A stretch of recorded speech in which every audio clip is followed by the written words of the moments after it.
এর আমরা গুণিতক বের করি। খেয়াল করো সবাই, 2 ও 3 এর গুণিতক। তাহলে 2 এর গুণিতক কত? 2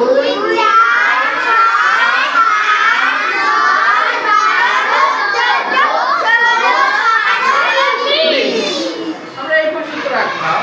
তারপর দেখো এখানে হলো 3 এর গুণিতক। তাহলে 3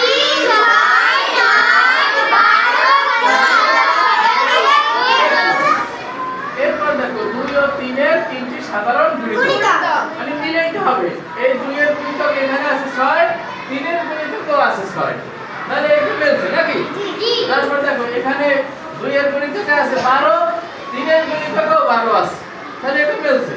তারপর আছে দেখো 2 এর গুণিতকে আছে 18, 3 এর গুণিতকেও 18 আছে। তাহলে এটাও মিলছে। তাহলে 2 ও 3 এর তিনটি সাধারণ গুণিতক হলো 6, 12, 18। এরপর দেখো 2 ও 3 এর লসাগু। হ্যাঁ, এখানে সাধারণ গুণিতক আমরা বের করার পর যেটা সবচেয়ে ছোট হয়, লঘিষ্ঠ হয়, সেটা হলো লসাগু। তাহলে দেখো এখানে লঘিষ্ঠ কোনটা? 6। তাহলে 2 ও 3 এর লসাগু 6।